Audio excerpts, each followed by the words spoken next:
Muy buenos días. La Universidad Nacional Autónoma de México, a través del Programa Universitario de Estudios de la Diversidad Cultural y la Interculturalidad, el PUIC, les dan la más cordial bienvenida al Seminario Permanente Derecho y Diversidad, que el día de hoy tendrá su sesión Herramientas antirracistas y racismo estructural en el derecho, análisis del proyecto. Saludamos a quienes acompañan esta transmisión a través del canal de YouTube del PUIC y para dar inicio a esta importante sesión, contamos con la participación de la doctora Carolina Sánchez García, directora de este programa universitario, así como de la doctora Elia Avendaño Villafuerte, coordinadora del mismo. Queda en uso de la palabra la doctora Carolina Sánchez García. Gracias. Buenas tardes a todas, a todos los colegas y compañeros que nos acompañan en el Seminario Permanente Derecho y Diversidad, coordinado por la doctora Elia Avendaño.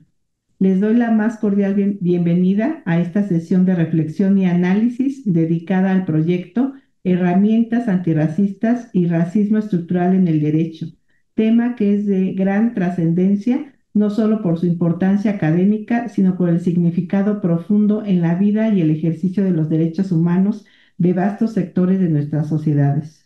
Asimismo, esta sesión y el seminario permanente en general propicia la reflexión y la crítica acerca de que el derecho, si bien es una herramienta fundamental para garantizar la justicia y la igualdad, no está exento de sesgos y puede perpetuar consciente o inconscientemente el racismo estructural. Reconocer y abordar esta realidad permite a nuestro programa y a quienes participan en el seminario dar un importante paso para contribuir a transformarla. A través de los diferentes seminarios y eventos que realizamos en el PUIC, hemos podido identificar diversas problemáticas que revelan cómo la exclusión y los estereotipos continúan arraigados en nuestro sistema legal y en la administración de justicia, pese a las luchas y demandas que los grupos sociales más vulnerables han emprendido en contra de estos vicios. Ante esto, es de gran valor que a través del seminario que une se generen las herramientas conceptuales y prácticas para identificar y desmantelar estas estructuras discriminatorias desde nuestra labor profesional y académica y mediante la comprensión del racismo estructural y su manifestación dentro de nuestros sistemas legales y marcos normativos. Estoy convencida que desde los diferentes campos de estudio es necesario explorar herramientas antirracistas, entendiendo el antirracismo no solo como la ausencia de prejuicios individuales, sino como un comportamiento activo, público, con la reparación del daño y la transformación de políticas e instituciones. Es de esperar también que en el seminario se genere conocimiento y argumentos sólidos para la comprensión de estos fenómenos y sus implicaciones en la realidad social. Desde el PUIC buscamos fomentar un diálogo riguroso, inclusivo y basado en los derechos humanos, por lo que intentamos abordar temas sensibles como el que hoy se tratará, reconociendo que el racismo tiene efectos negativos de amplio alcance en individuos y comunidades enteras, afectando áreas como la educación, el empleo, la justicia, entre otras. Las contribuciones que se generen en este seminario que hoy nos convoca serán fundamentales para enriquecer el diálogo, la búsqueda de soluciones tangibles al tema, compartir experiencia y conocimiento y sobre todo establecer un compromiso y participación activa podrá contribuir a la erradicación de la discriminación y el racismo en todas sus formas. Muchas gracias. Agradecemos sus palabras a la doctora Carolina Sánchez García, directora de este programa universitario, y a continuación, para moderar esta sesión, queda en el uso de la palabra la coordinadora del mismo, doctora Elia Avendaño Villafuerte. Hola, muy buen día, buena tarde a todas, todos, todes. Agradezco muchísimo su presencia el día de hoy en esta sesión. Nuestra idea de abordar el tema del seminario está planteada de una manera en la que cada quien pueda participar. Entonces, hicimos la lista para que cada quien sepa que puede abordar la palabra en el momento en que lo considere pertinente, pero como ya tenemos el cúmulo de sus aportaciones para ir enriqueciendo el proyecto, yo les propongo de entrada una ronda rápida de presentaciones para que entre todas, todos nos vayamos identificando, y posteriormente le pediría a Nemesio que tomara la palabra y luego a Joana para abrir la discusión. Entonces, abro el micrófono para la presentación de Nemesio. Muchos te conocemos, pero la mayoría de las y los alumnos no. Por favor. Bueno, buenas tardes a todos. Nemesio Rodríguez, migrante, 50 años en México, antropólogo y dedicado en dos grandes caminos, digamos. Uno hacia el reconocimiento constitucional y estadístico de los pueblos negros de México, por un lado, y por otro lado, los impactos de los megaproyectos en zonas indígenas y negras de América Latina. Gracias. Muchas gracias, Joana. Olá, muito gusto conhecer a todas, a todos, a todes. Eu sou Joana Passos, atualmente vice-reitora da Universidade Federal de Santa Catarina, sul de Brasil. Sou investigadora em estudos raciais, sobre a população afro-brasileira.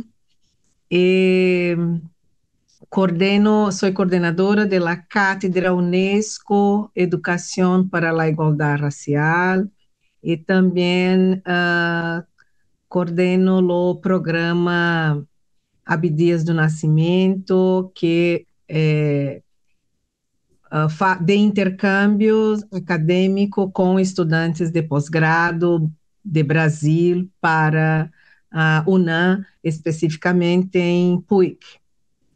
Gracias. Gracias. Vamos con Alejandro Pedraza. Hola, buen día. Yo soy Alejandro Carín, soy profesor tipo completo de la licenciatura en Desarrollo y Gestión Interculturales de aquí de la UNAM. Me da mucho gusto ver caras conocidas y más ver otras que no conozco, que espero que se vuelvan amistades pronto.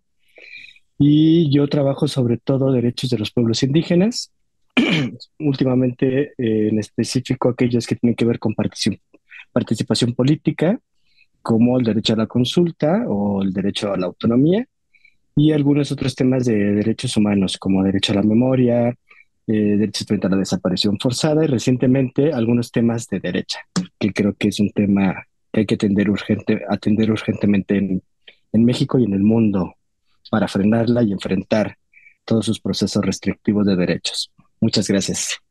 Gracias. Laura Torres, por favor. Bueno, muchas gracias, Celia. Y bueno, pues también saludos, ¿no? A todas, a todes, a todos. Me da gusto estar por aquí hoy, además iniciando este seminario tan interesante. Yo soy profesora de la Facultad también de Filosofía y Letras, ¿no? En especial en temas de género, razón por la cual estoy también, ¿no? Participando en este proyecto. Estaba también como investigadora dentro del PUIC, y entonces, bueno, eso me lleva a sumar, ¿no? Estos temas, porque, bueno, tengo bastante experiencia en temas de género, pero muy en especial lo que son violencias de género, y los últimos tiempos también trabajando con respecto a temas de cuidados en mujeres defensoras y promotoras, ¿no? También de derechos humanos. Entonces, bueno, seguramente sumaremos, ¿no? Bastante a lo que vamos a hacer, y sobre todo trabajando en colectivo, que es lo más interesante, ¿no? De poder hacerlo. Y bueno, pues un gusto estar por acá, ¿no? Y conocerles y compartir desde mi experiencia. Gracias. Gracias, Rodrigo. Armada, por favor. Hola, muy buenos días. Igual muchísimo gusto de estar aquí con ustedes, con mucha gente conocida y nuevos conocidos. Yo soy profesor de asignatura de la Facultad de Filosofía y Letras y de Ciencias Políticas y soy responsable de la línea de investigación de pueblos indígenas y afrodescendientes y cambio climático aquí en el programa de la diversidad cultural y de interculturalidad. Pues pretendo que podamos trabajar en conjunto, sobre todo temas de justicia e injusticia ambiental, y aportar en esa línea, ¿no? Al proyecto y trabajar de la mano y aprender juntos, juntas, eh, juntes de esta temática tan importante y trascendente hoy en día. Muchas Gracias. gracias. Vamos con Fernando Vargas. Hola, muy buenas tardes, ¿me escuchan? Sí, Sí. Muchas gracias, doctora Elia. Muy buenas tardes a todas y a todos. Les agradezco mucho por la invitación a participar. Una disculpa que me pueda ofrecer la cámara, tengo un camino, voy saliendo de una reunión. Mi nombre es Fernando Vargas Olvera. Conocí y formo parte de este proyecto desde que colaboré en el programa Universitario de Estudios de la Interculturalidad y la Diversidad Cultural.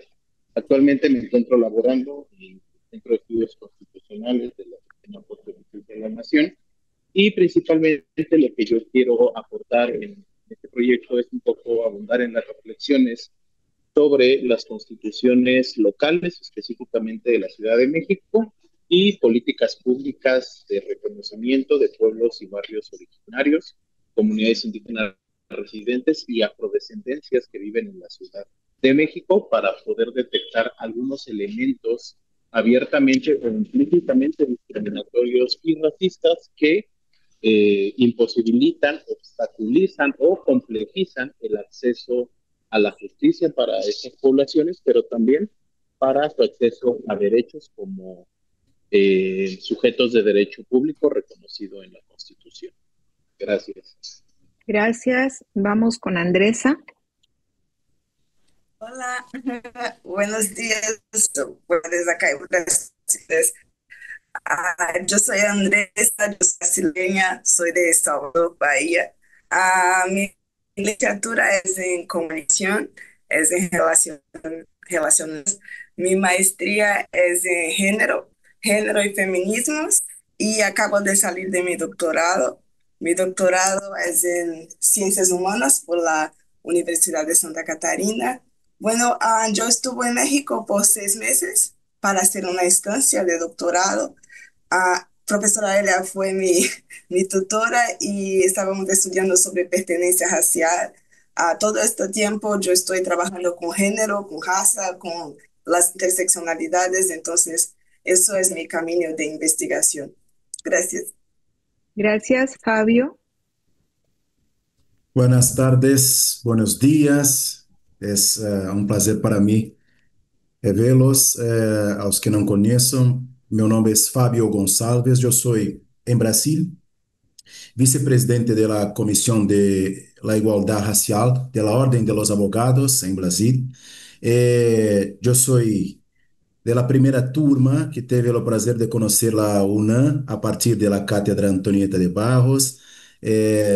Quero abraçar de maneira fraterna a professora Joana Passos, nossa querida coordenadora, lutadora, um mirante sempre para todos e todas. Eu fui também tutelado por la professora Elia Avendano quando estive em la UNAM, a quem também abraço de maneira muito fraterna e agradeço por essa experiência, por esta oportunidade. Ponto de vista das pesquisas, eu sou um jurista, um historiador também em primeira formação e me debruço a traçar as características da segregação em Brasil, em especial com o recorte de raça, analisando criticamente e historiograficamente os diplomas que foram estabelecidos ao longo da história recente em Brasil.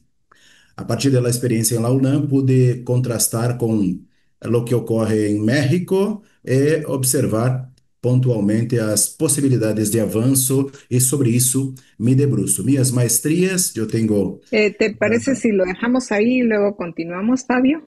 certo, perdão, depois avançamos, pero a pesquisa se trata disso. Muchas gracias. Vamos con Alejandra Armijo.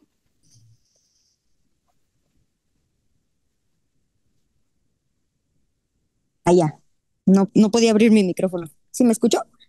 Sí. Bueno, yo soy Alejandra Armijo, soy licenciada en Ciencias de la Comunicación, soy de Torreón, Coahuila. Entré en este bello mundo de el tema de lo negro gracias al interés en particular y después le entré al tema del derecho con Elia, que muy amablemente me ha acompañado durante el doctorado. Mis estudios de posgrado los hice en Chiapas, en la Universidad Autónoma de Chiapas. Entonces, el estudio que realicé para el doctorado es un estudio regional sobre lo negro en Chiapas y ahí hay muchas cosas muy bonitas e interesantes que compartir y pues he participado en toda actividad que involucre esto al que yo sea invitada porque me parece que es un tema que hay que hablar y hablar de él para que nunca más vuelva a ser borrado de la mesa. Y eso sería todo. Gracias. Vamos con Denia. Hola, Elia. Muchísimas gracias. Buenos días a todas, todos, todes.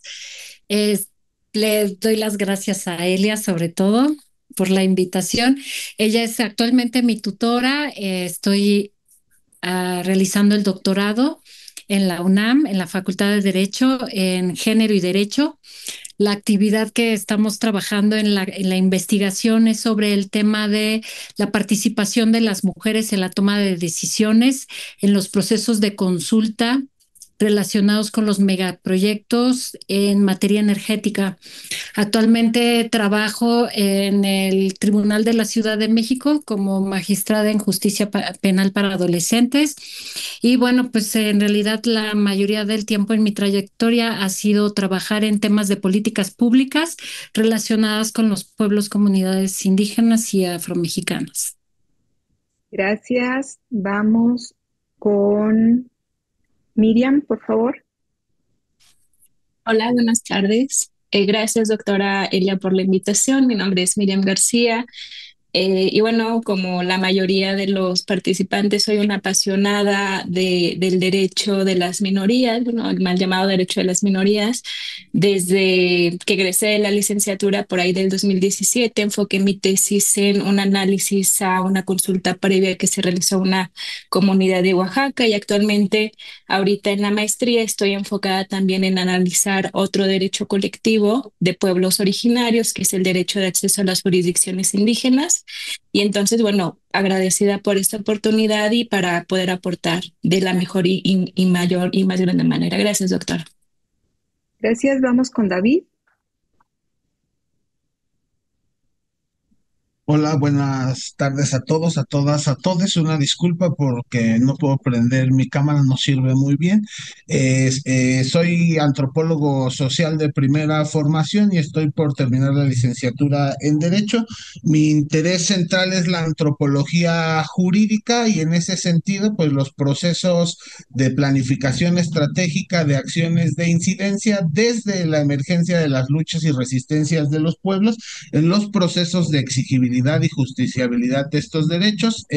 Durante el desarrollo profesional, pues me he enfocado en el acompañamiento de comunidades y pueblos indígenas en estos procesos de lucha y resistencia en la defensa de sus derechos y el interés central que agradezco a la doctora por la invitación a esta participación, pues es abonar desde esta experiencia de la antropología jurídica al fortalecimiento del proyecto. Agradezco mucho su atención y es cuanto.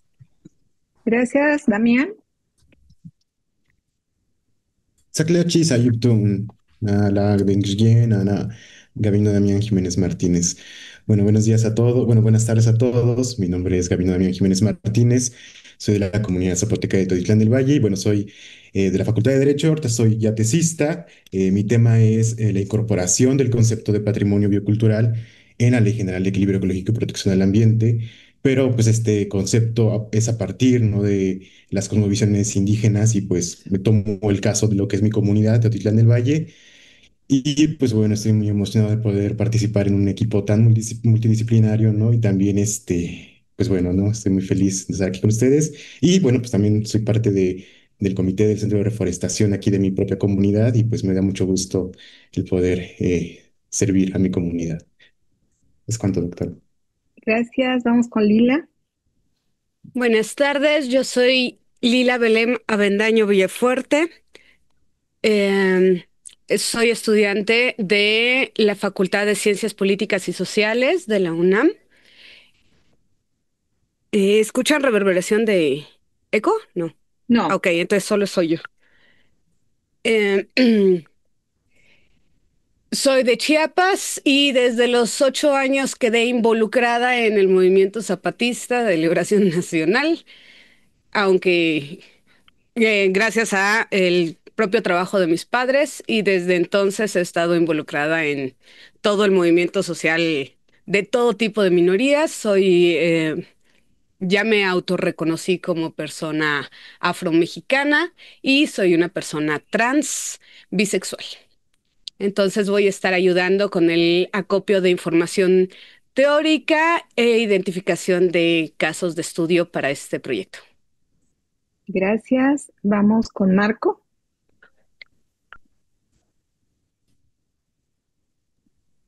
Hola, muy buenos días, muy buenas tardes. Muchas gracias a la doctora Elia por la invitación. Yo soy Marco Antonio Pérez Jiménez, soy académico de tiempo completo del Programa Universitario de Estudios de la Diversidad Cultural y la Interculturalidad de la UNAM, y ahí coordino el Seminario Permanente de Estudios Asiático-Americanos y soy miembro del Seminario Permanente de Estudios Afroamericanos. Gracias. Gracias. Vamos con Rafa. Sí, buenos días a todos y a todas. Mi nombre es Rafael López Fonseca, soy actualmente estudiante de la licenciatura en Derecho en la UAM Azcapotzalco. Tengo un especial interés dentro de la materia penal en cuanto a un acompañamiento en asuntos que implican a personas autoadscritas como indígenas implicadas o partícipes en un proceso penal, así como y ya sean parte de las dinámicas de la propia ejecución penal para un futuro activismo. Mis enfoques de investigación propiamente es el protocolo para juzgar con perspectiva intercultural, sumado a temáticas como el pluralismo jurídico emancipador como herramienta antirracista en el uso contrahegemónico del derecho, así como las autonomías antisistémicas y experiencias anarquizantes dentro de núcleos de población indígena. Gracias. Muchas gracias. Hasta el momento, estas son las personas que se han integrado y me gustaría entonces darle la palabra al doctor Nemesio para que nos diera su intervención.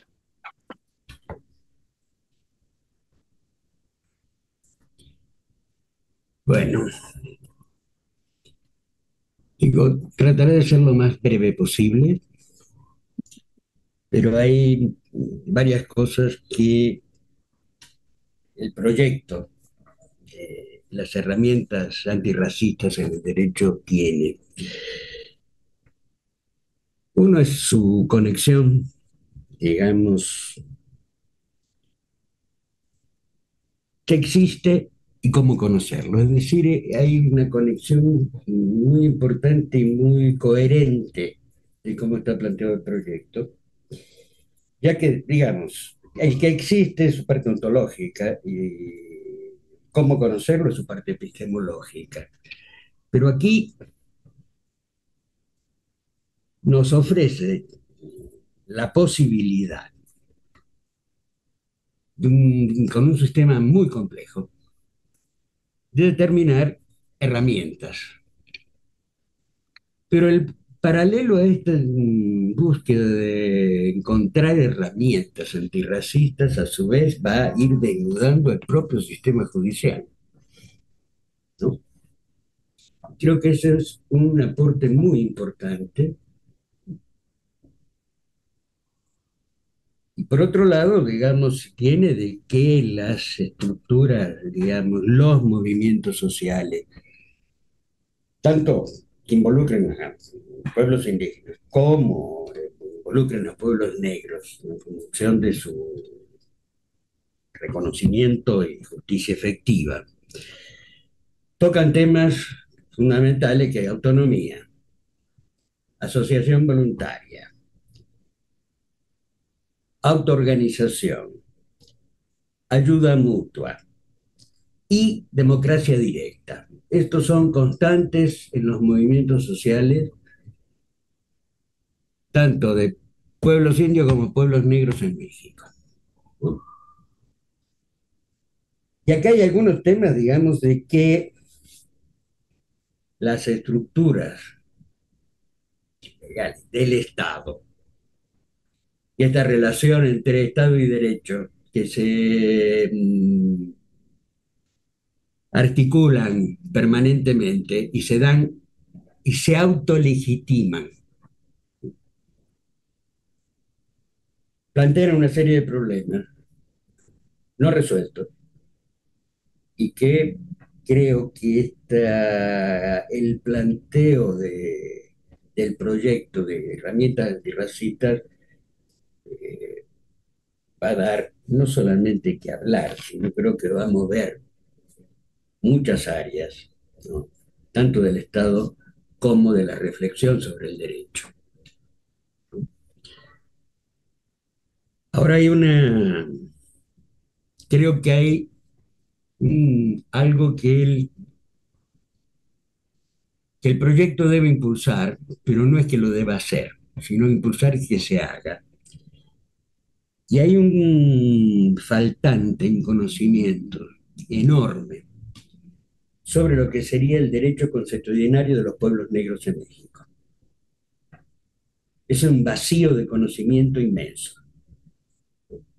Y en ese sentido es promover, ¿no?, de que se hagan estos estudios y estudios, tesis, lo que fuera necesario. Porque en la medida de que no tengamos, porque sobre derecho consuetudinario de los pueblos indígenas tenemos bastante, hay bastante etnografía, pero de los pueblos negros no. Porque eso también, digamos, es todo un campo que puede abrir una serie de interrogantes alrededor de las herramientas antirracistas que se pretenden a nivel del derecho y esta relación derecho-Estado, ¿no? Creo que en términos, en una revisión un poco rápida que hice de la bibliografía planteada en el proyecto de Leonel Daño, hay algunos faltantes, pero en términos faltantes no es que sean graves faltantes, pero sí son faltantes que pueden limar algunas aristas y abrir o complejizar ciertos campos. Creo que es importante incluir Pablo González Casanova, porque la cuestión del colonialismo interno sigue existiendo. Entonces, en la medida que no lo tengamos claro para poder interpretar, ¿no?, o también los procesos de autoorganización y cuando estos procesos de autoorganización ponen en entredicho directamente al Estado, ¿no?, y a su existencia en algunos casos, ¿no? Por eso creo que habría que incluir también con una revisión alrededor de un personaje como podría ser Pierre Clastres o River, ¿no? Y sobre todo porque hay un cierto tipo de preeminencia de autores como Roll, Amartya Sen, que en última instancia, desde mi perspectiva, digo, si los dos son dos pensadores liberales, ¿no? Y creo que es la manera de poner un contrapeso, ¿no?, abriendo estos campos que decía. Digo, en principio, realmente el esfuerzo de formular este proyecto de investigación y seminario de parte de la doctora Elia Meldaño es una apertura enorme, ¿no? Además porque van a salir muchas contradicciones sobre cómo funciona el derecho, cómo funciona, digamos, el Estado liberal, cómo funciona la democracia representativa, etcétera, ¿no? En última instancia son resoluciones en términos de política, ¿no? Y en este primer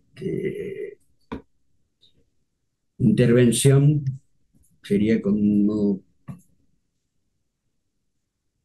esta forma muy global de tocarlo, ¿no?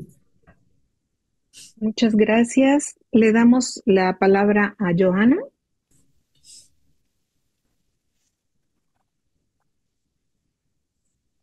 Bueno, eh, tengo, quero dizer da minha grata satisfação de estar participando deste projeto de investigação, porque penso que podemos construir possibilidades reais para leituras mais aprimoradas sobre o racismo no meio jurídico. O que eu vou trazer aqui está muito relacionado com o contexto brasileiro. Eu vou falar em português bem lentamente, para que vocês me compreendam, já que estamos num grupo de investigadores, né, latino-americanos, e a Latinoamérica também tem português. Eu vou, para não deixar vocês sofrendo com o meu portunhol, tá, gente? Tá bem? É só por isso. Vocês vão sofrer menos com o meu portunhol. Então, assim, acho que o projeto de pesquisa é bastante grande. Grande no sentido, assim, ele é muito amplo, não é? Ele é bastante amplo para aquilo que a gente pretende, né? Para aquilo que a nossa coordenadora, a doutora Elia Vendanho, aí, nos traz. E talvez esta ânsia de querer encontrar e construir as ferramentas para a análise dos processos jurídicos, na perspectiva racial ou do racismo, precise considerar outras questões anteriores. E uma das questões que me ouso a pensar é que, em México, o racismo contra população indígena é diferente do racismo contra os afro-mexicanos. Quero pensar isso junto com vocês, né? Diferente do Brasil. Diferente porque aqui a gente consegue colocar o conceito de racismo para os dois grupos, tanto indígenas como afro-brasileiros. Me parece que não é o caso do México. Por isso que fico a pensar que quando se vai construir ferramentas para uma análise jurídica, para um olhar jurídico sobre o racismo, nós vamos precisar ter discernimento ou talvez trabalhar com descrições de como o racismo anti-indígenas se manifesta e como o racismo anti-afro-mexicano se manifesta. Como que ele aparece, como que ele se materializa, como que ele é evidenciado, né? Fico pensando assim, bom, agora eu vou para o meu... Para eu não perder vocês, eu tenho que abrir os meus dois arquivos aqui. Bom, vamos lá. Então, eu tenho... qual vai ser o nosso esforço pensando aqui, como que nós, brasileiras, podemos contribuir com essa discussão no projeto pesquisa e com a sociedade mexicana, né? Nós vamos apontar nesta pesquisa manifestações de racismo, os diversos tipos de racismo, para que a gente possa, para que vocês possam olhar junto com a gente para esses modos de como o racismo se manifesta, esses diferentes tipos, e a gente poder, porque hoje a gente tem já construído no Brasil uma tipologia do racismo, né? Como ele se manifesta, seja as manifestações racistas pelo fenótipo, seja as manifestações racistas que a gente vem chamando de racismo recreativo, ou racismo que vai se manifestar também a partir da religiosidade e assim por diante, né? Então, nós podemos construir isso. Outro aspecto que eu considero importante para a gente tratar aqui é que nós temos no Brasil já construído um protocolo para julgamentos, e isso o Fábio certamente pode falar melhor, um protocolo sobre julgamentos na perspectiva racial, com uma orientação do Conselho Nacional da Justiça. Esse é um documento que me parece importante e que pode, em alguma medida, ajudar a pensar a realidade mexicana, mas sem querer transpor para o México aquilo que nós já temos construído. Acho que esse eu falo nisso pelo cuidado que eu penso que a gente precisa ter, porque são sociedades distintas, com processos distintos de colonização, e que têm uma história social, política, distintas, né? Então, esse cuidado, a gente como pesquisadora, como pesquisadores, eu digo aqui no Brasil que chegar pisando devagarinho nesse chão, né?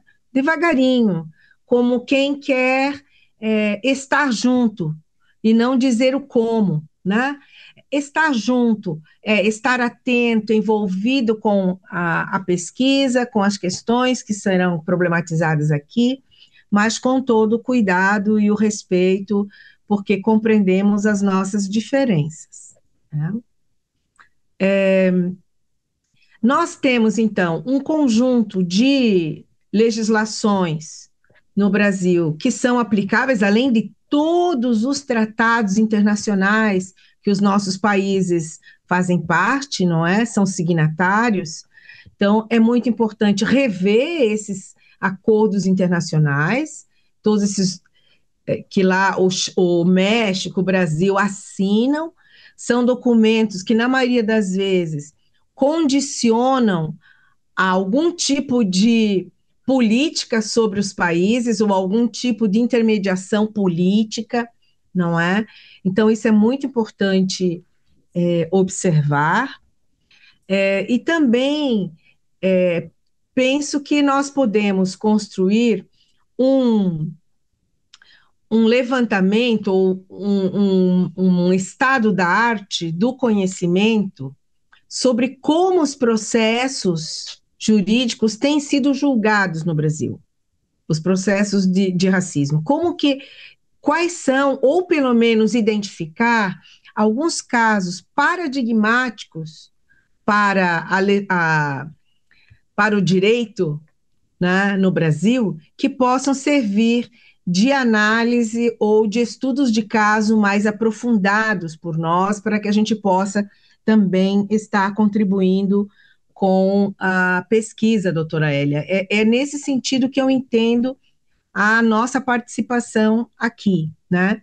Eu convidei a Camila Araújo, que é a minha orientanda de doutorado no programa interdisciplinar, e também vou ter outros estudantes que vou estar agregando, porque a pesquisa, a gente precisa de equipes para a realização delas, né? E penso que nós vamos, após essa primeira conversa aqui, o grupo brasileiro vai se reunir numa conversa para definir quais os rumos, como iremos tratar cada um dos objetivos e dos aspectos que nós levantamos juntos. Ok? Muito obrigada. Muchísimas gracias, Joana. Y en este momento abro el micrófono para que ustedes soliciten la palabra y nos den sus aportaciones. Adelante, Fabio. Gracias, profesora Elia. Yo pido licencia a ustedes también para hablar en portugués. Yo voy a hablar despacito para que me comprendan bien. Como disse em minha apresentação, eu sou um jurista, um historiador, insurgente. E, oportunamente, pedi para falar logo após a professora Joana, justamente porque as minhas pesquisas todas, elas tratam destas identificações a partir do mundo jurídico, com a fundamentação historiográfica devida, que nos oferta, em especial, a história do Brasil, a riquíssima história do Brasil.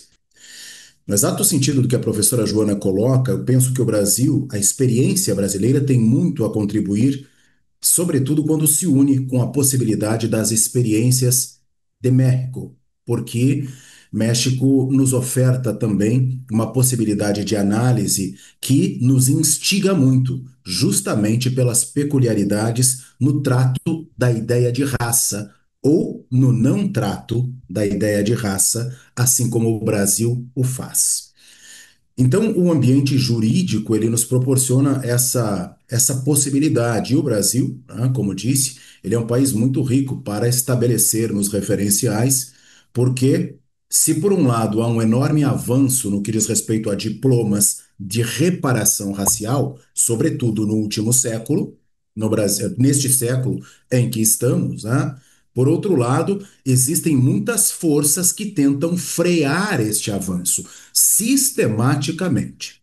A professora Joana nos traz um ponto muito importante, que é a orientação do Conselho Nacional de Justiça no Brasil, que estipula que deve se obedecer um rito muito próprio para tratar de casos envolvendo relações raciais no Brasil.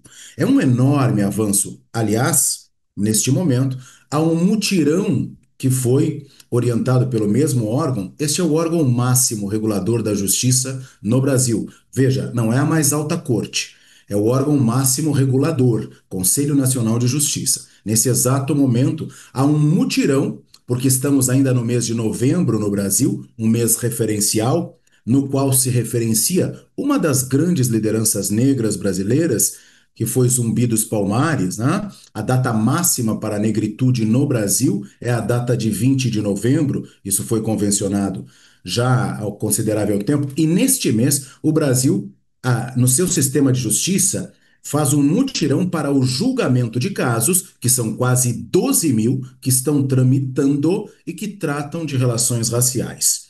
Veja, ainda que hajam esses avanços, como disse, muitas forças em contrário operam para que as questões de raça no Brasil, elas sejam tratadas com uma importância que, no mais das vezes, a coletividade negra diverge, porque não há corpos negros presentes no sistema de justiça brasileiro no que diz respeito à tomada de decisão.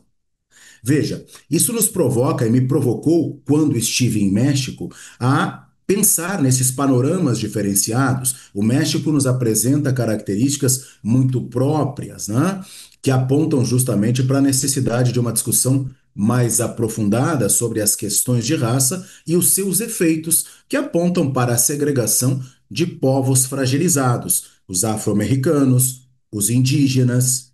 Então, nós desenvolvemos um trabalho muito interessante nessa oportunidade que pude estar no ano passado aí em México, mas na exata medida em que a professora Joana nos provoca, eu penso que o grupo de pesquisadores brasileiros poderá contribuir com maestria, professora Elia, justamente por essa experiência que avança um pouco mais e que materializa efetivamente determinados avanços, né, através de diplomas, né, de políticas públicas que têm a sua origem nos movimentos sociais, tão latentes e tão presentes também no ambiente mexicano, né, conforme eu tive a honra de presenciar no ano passado, através dessa belíssima experiência, né, aí na UNAM. Né. Então, são países que apresentam realidades complementares.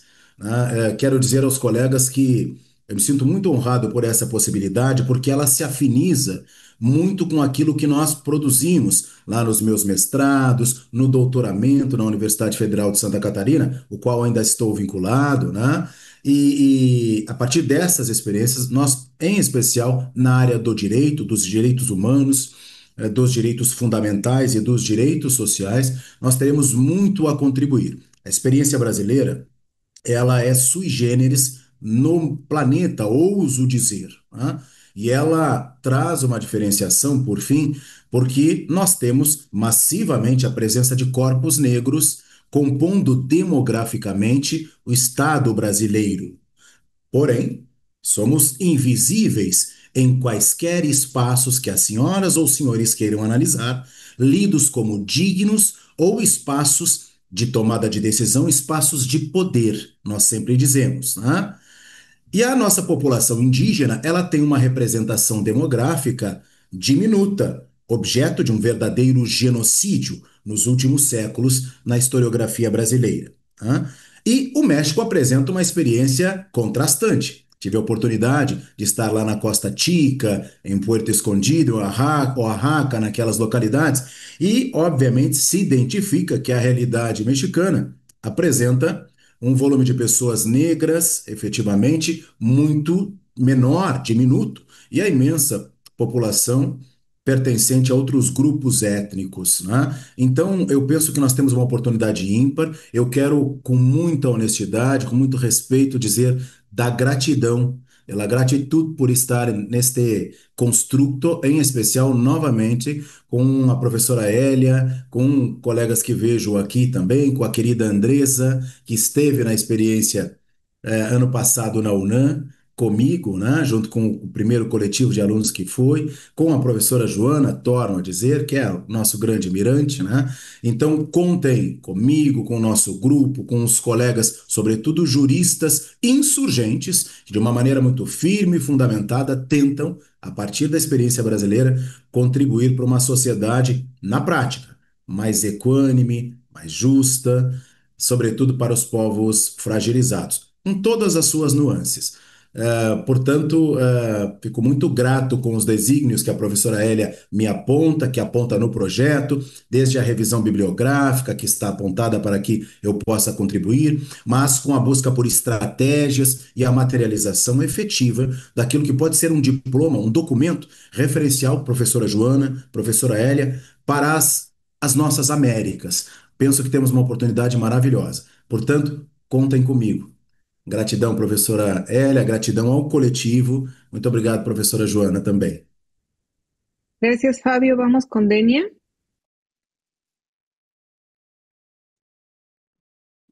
Ay, listo, ya, una disculpa. Muchas gracias, doctora Elia. A mí me gustaría nada más retomar un poco el comentario del doctor Melesio y de la doctora Joana, en particular del doctor Nemesio. Sí. Nemesio, perdón, una disculpa. Cuando hace referencia a visibilizar el derecho consuetudinario de los pueblos negros en México, afortunadamente en México hemos podido visibilizar el derecho de los pueblos y comunidades indígenas, pero poco se ha hablado de los pueblos negros. Yo estoy convencida que lo que no se visibiliza o lo que no se dice finalmente no existe, y sobre todo para el derecho lo que no se dice no existe. Y hoy tenemos la oportunidad con este proyecto de hacer o de visibilizar realmente a los pueblos negros, sobre todo con estas herramientas antirracistas. Y por otro lado, como bien dice Joana, en México es totalmente diferente el racismo que existe en contra de los pueblos y comunidades indígenas que el de los pueblos negros. Es totalmente diferente, sus manifestaciones son diferentes, pero sobre todo la visibilización de la existencia de los pueblos negros es muy reciente.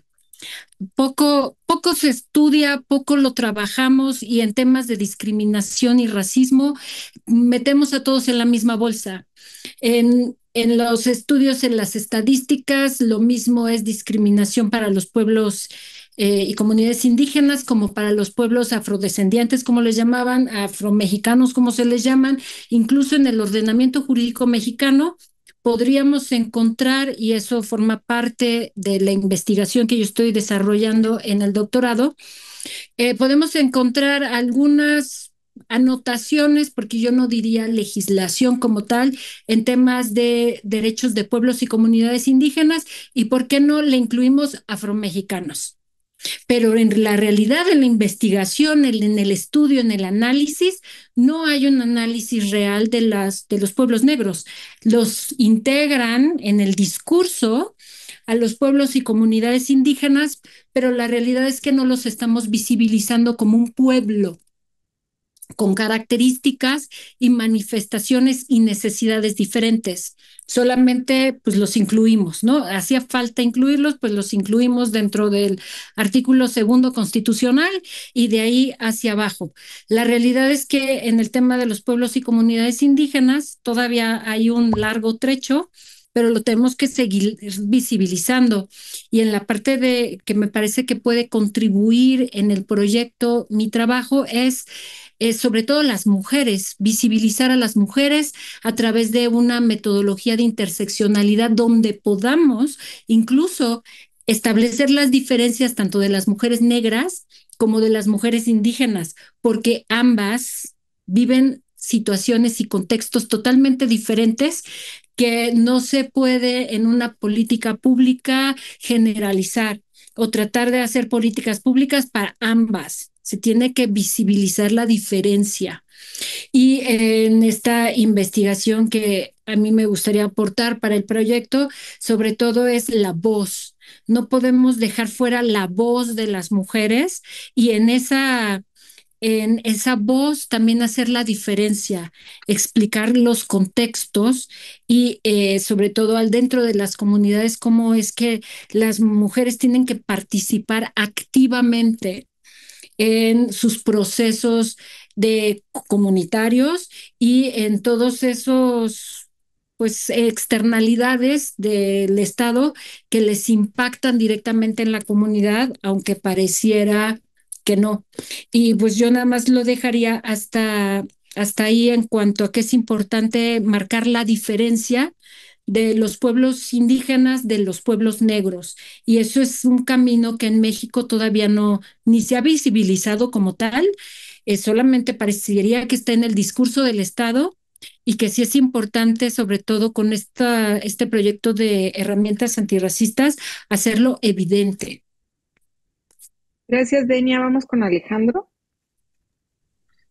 Sí, muchas gracias. En el mismo tenor de lo que ya se dijo, creo que es importante hacer, y creo que por eso, hacer un enfoque bidimensional, y creo que por eso es bueno que este proyecto esté planteado desde un enfoque interdisciplinario o transdisciplinario, porque si bien a nivel de enunciación normativa parecería que el racismo ya está casi eliminado de la jurisdicción o superado, sobre todo en México, que pues ha hecho reformas recientemente al artículo 2º.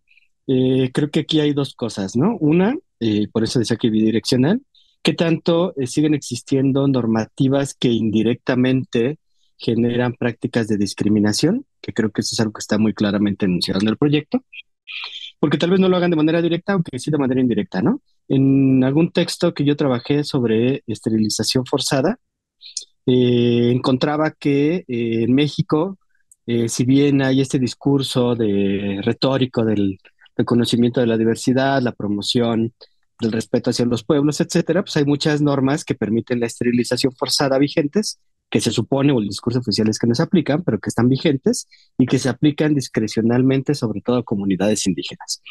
Entonces, a mí me parece muy bien, no sé si, y esto es una pregunta hacia Elia, si tú cuando decías que identificar en el proyecto herramientas antirracistas, pensabas en una cosa como el test de constitucionalidad que se hace para derechos humanos o algo por el estilo, porque creo que puede ser una buena herramienta, ¿no? Ver hasta dónde de manera indirecta las normas generan discriminación y menoscabo y restricción de derechos.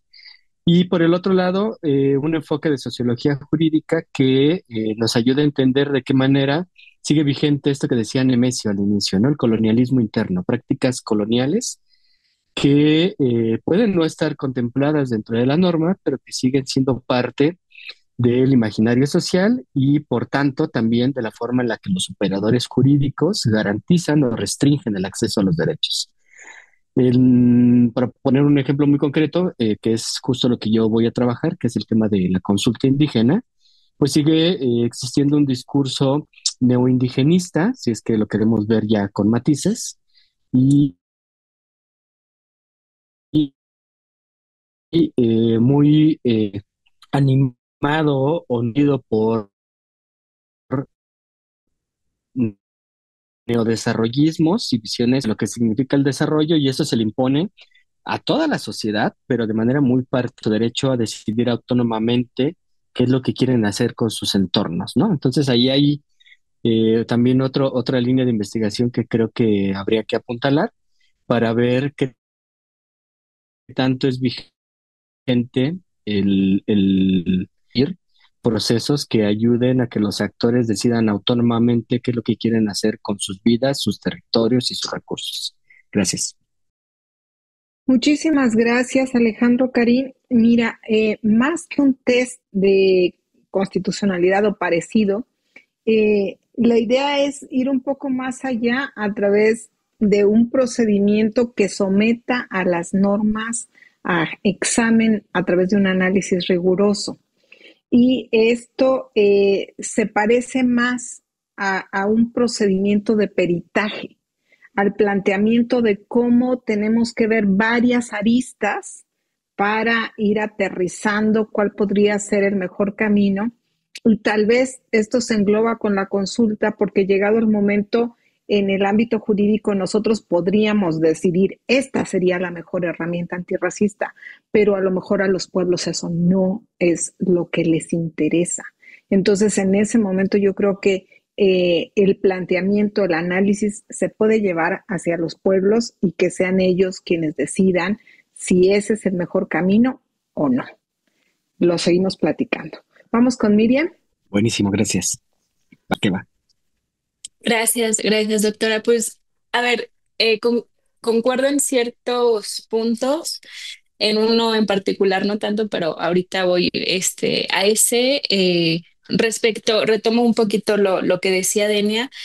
Concuerdo en que es evidente que la reciente reforma al artículo segundo que reconoce, ¿no?, a los pueblos y comunidades afromexicanas como sujetos de derecho público, con personalidad jurídica, con patrimonio propio y algunos otros derechos inherentes, pues no resulta suficiente para asegurar su adecuada protección, ¿no? Que bueno, viene muy de la mano con la investigación que actualmente estoy realizando sobre el derecho de acceso a las jurisdicciones indígenas, donde de nueva cuenta hay un reconocimiento a nivel constitucional, pero eso no significa que se garantice un cumplimiento efectivo, ¿no? Entonces, bueno, es ilustrativo este caso, que creo que puede servir mucho a engrosar sobre todo la línea de investigación y ciertos objetivos específicos de la misma, pero bueno, estaré un poquito enfocada en ese tema.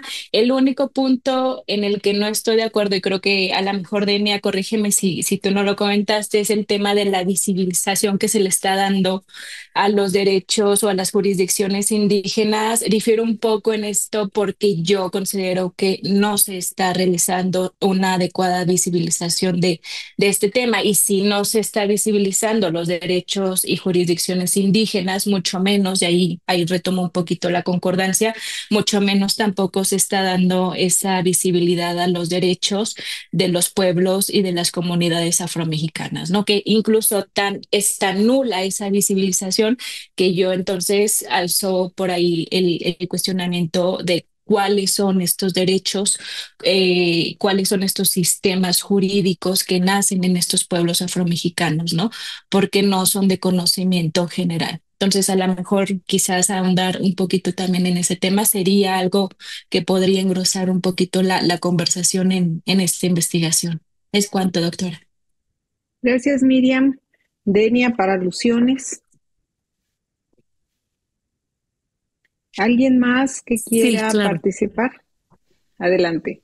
Sí, gracias. No, estoy completamente de acuerdo. Sí, efectivamente, esta visibilización que se ha hecho a los pueblos y comunidades indígenas en nada me parece que cumpla con la función que se ha buscado desde los tratados internacionales. Vaya, me parece que el trabajo que se ha hecho en materia de reconocimiento de los derechos y de los pueblos indígenas, la verdad es que más se ha quedado en el discurso por cumplir con ciertas necesidades, digamos, de manifestaciones sociales, de trabajo social, que haya un interés verdadero del Estado. La verdad, yo ahí sí pondría en duda que haya realmente un interés por tener políticas públicas eficaces y un ordenamiento jurídico que atienda a las problemáticas de los pueblos y comunidades indígenas y sobre todo que los integren al Estado como tal,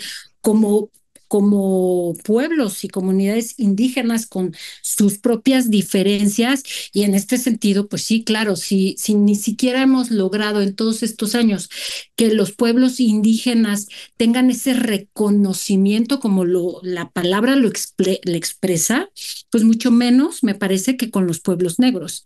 Yo creo que sí, en ese sentido tiene toda la razón y a lo mejor en mis palabras no lo dije así, pero concuerdo plenamente que es solamente discursivo y me parece que el que hayan planteamientos en los ordenamientos jurídicos, que en la letra, que en la ley exista un derecho, eso no quiere decir que se esté aplicando o que sea eficaz, más bien me parece que está ahí, pero de ahí hay todo un desarrollo que me parece que es lo más importante, que esos derechos se, se actualicen en la realidad, en la aplicación, y creo que ahí todavía me parece que estamos en pañales, porque no hay una aplicación real de todos estos derechos que están plasmados en la Constitución.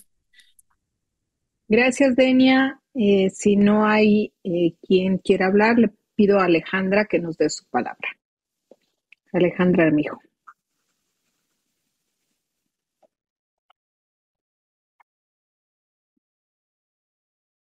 Ya, ¿sí se escucha? Sí. Ok, es que me estoy transportando, entonces estoy batallando un poquillo. Bueno, para empezar, a mí me parece que es emocionante. Esa es la palabra que voy a usar. Emocionante, trabajar en un equipo tan vasto, con tantas perspectivas, en un tema que pues luego terminamos siendo poquitos o los mismos y se repite y así. Y me parece que sumar los esfuerzos de cada uno, una de nosotros,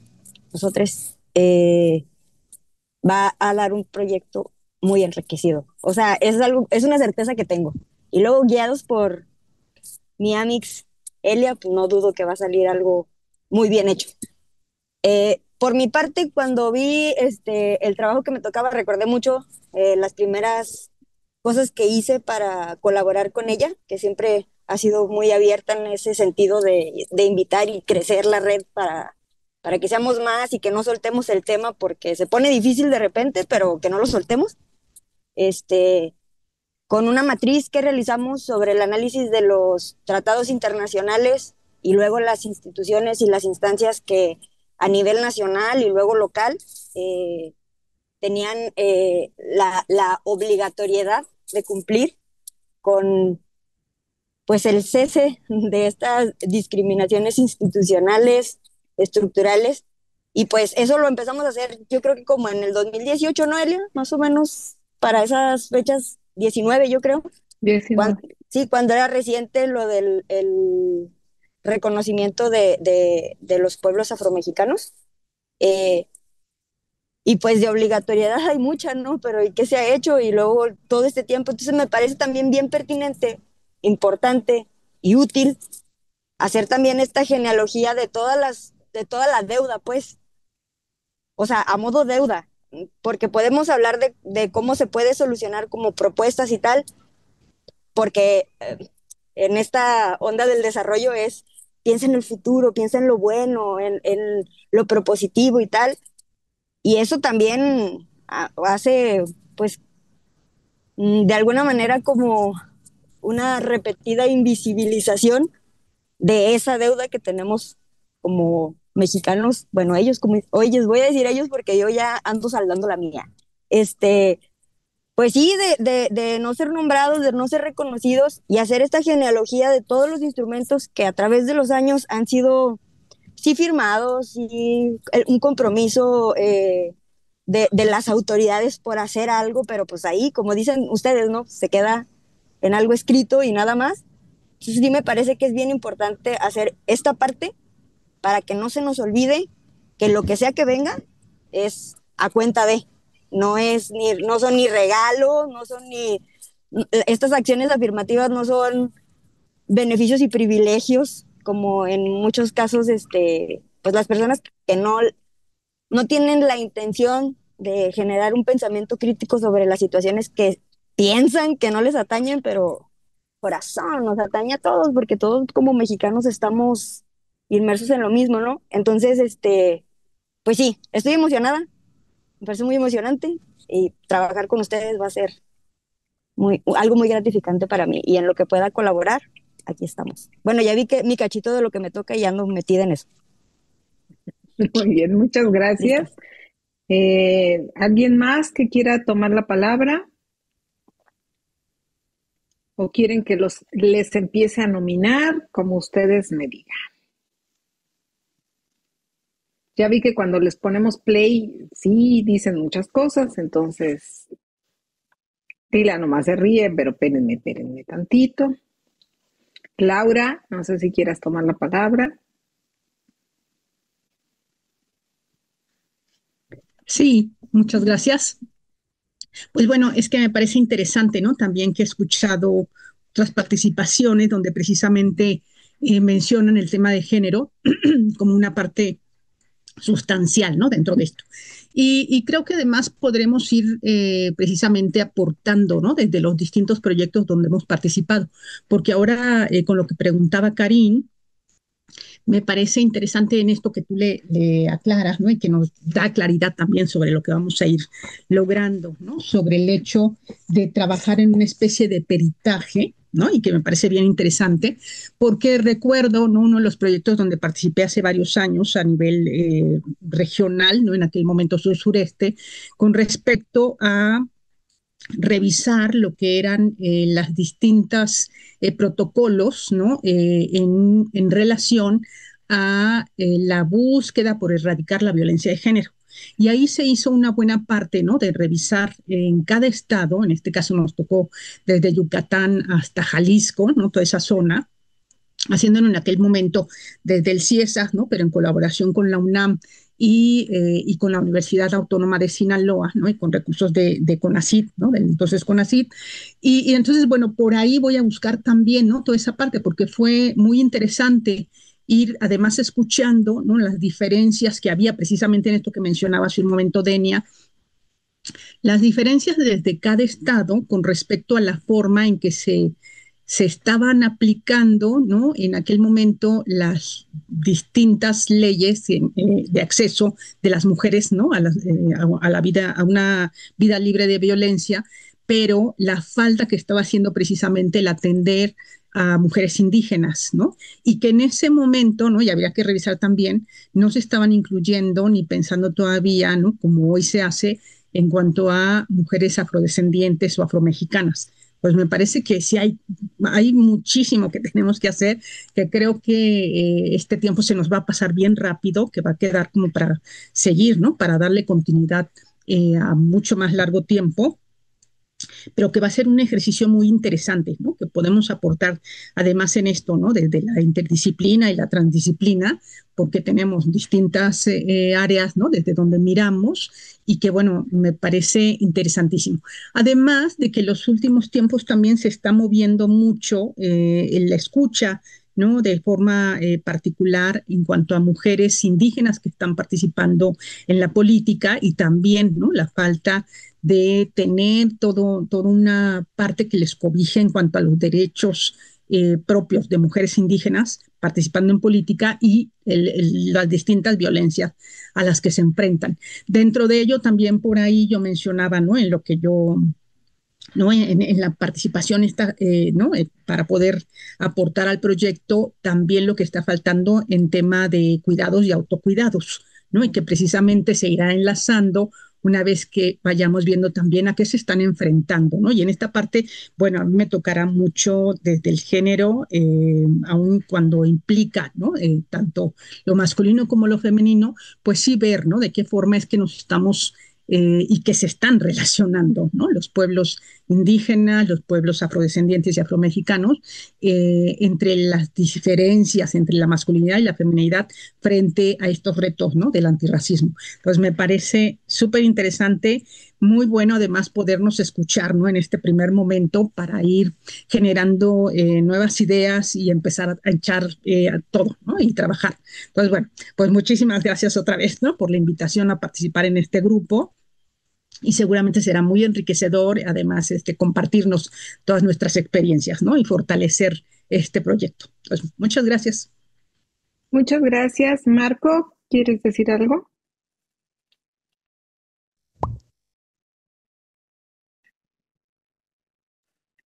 Sí, claro. Hola, muy buenas tardes de nuevo. Agradezco mucho a la doctora Elia la invitación. Yo todavía no formo parte del proyecto, pero estamos en esa perspectiva. Y pues es un gran proyecto interdisciplinario, multidisciplinario, en donde ya había pensado mi participación y ahora lo confirmo, que creo que sería como ir hacia la parte histórica de este proceso del racismo estructural. Si hablamos de un racismo estructural, tenemos que hablar de un racismo histórico, arraigado en la historia. Entonces, nuestra historia es parte de un fenómeno de racismo que tiene que ver con la invisibilidad y la negación, ¿no? La invisibilidad un poco de las poblaciones indígenas y afromexicanas y directamente la negación demográfica y estadística de las poblaciones negras afrodescendientes en México. Entonces, ¿de dónde vienen estos procesos de racismo estructural? Pues en las leyes los podemos encontrar en el siglo XIX, en estos procesos de abolición del sistema de castas y la esclavitud, en un contexto de un discurso ilustrado, se gesta ahí la desigualdad. Para la ilustración, no, cuando habla de iguales, no se refiere en general a toda la población, sino al grupo al que ellos pertenecen, ¿no? Y esto muy bien lo entendieron los criollos que heredaron la independencia de México. Y de esta forma se dieron procesos de lo que yo llamo un racismo velado, que es justamente el ocultar la tercera raíz afrodescendiente en México, y un racismo no velado, que es el uso de categorías raciales en el siglo XIX, que denota precisamente que el pensamiento de las élites estaba en concordancia con este racismo estructural que proviene desde el siglo XVIII y XIX. Entonces, espero que mi participación sea productiva para todas y para todos y me da mucho gusto estar aquí con ustedes de nuevo. Gracias. Muchísimas gracias, Rodrigo. Sí, muchísimas gracias. Me entusiasma, comparto el entusiasmo que han expresado aquí por participar en el proyecto, sobre todo para pues pensar o reformular, ¿no? Estas, eh, quizás, bueno, repensar los derechos consolidados de los pueblos indígenas y afrodescendientes o afromexicanos y su relación con pues algunas temáticas que yo abordo desde perspectivas como la ecología política y los feminismos comunitarios, eh, pensando en los territorios, ¿no? Cómo se van construyendo estas a partir de la conflictividad ambiental, también se van generando reflexiones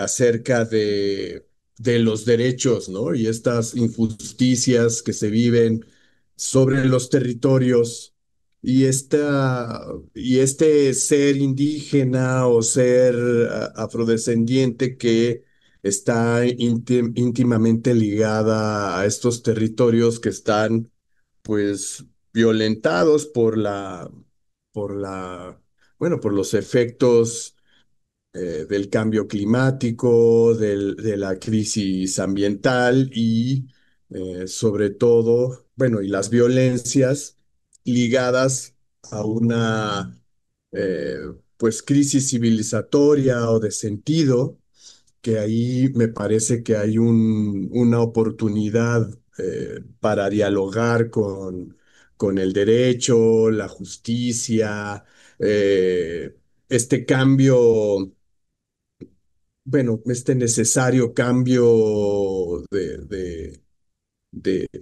paradigma para la sobrevivencia de la vida en el planeta, ¿no? Entonces, creo que el aporte profundo que puedo ir pensando, ¿no? También con lo que aquí se ha comentado es, por ejemplo, orientarme con los activismos en los territorios y cómo estos activismos han sido, en algunos casos, eh, violentados en sus propios espacios, en sus propios territorios, y cómo es necesaria pensar pues una necesaria justicia, ¿no? Una necesaria justicia que que se entrecruzan. Me parece muy interesante esta perspectiva del